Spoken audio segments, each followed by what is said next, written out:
ကဲအားလုံးပဲမင်္ဂလာပါဗျာနော်ဒါကတော့ကျွန်တော်တို့ဒီဘက်ကအသက်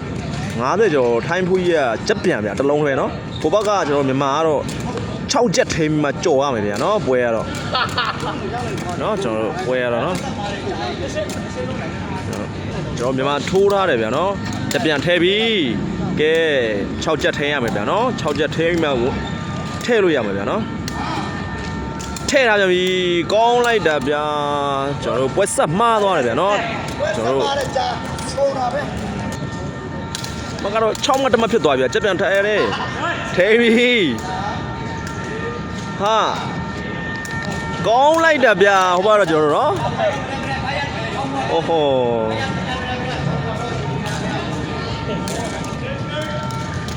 မ7ဝါမှာကဲစားရထိုးမှာဗျာနော်ထိုးလာပြီပေါက်တယ်ဗျာ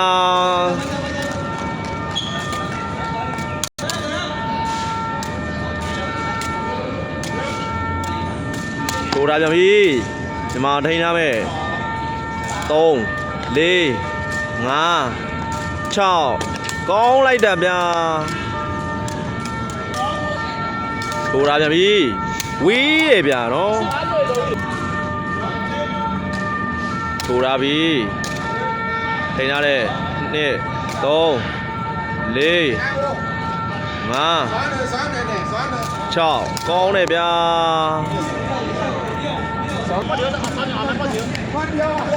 จะပြန်ထည့်ရပြီထဲပြီ2 3 4 5ကောင်းလိုက်တာဗျာကျွန်တော်ပွဲဆက်မှားသွားတယ်ဗျာနော်ဆိုင်ဝါแล้วထိုးလာပြန်ပြီจะပြန်တိုက်ထားတယ်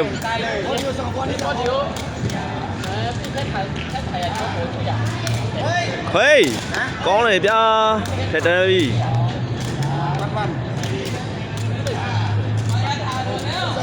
โอ้โห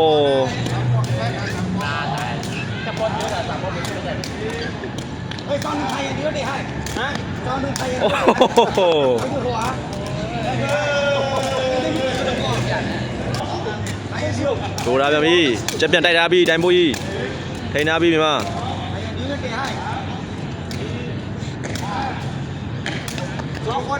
ကောင်းလိုက်တာကြာကောင်းကခါပါပြီဗျာနော်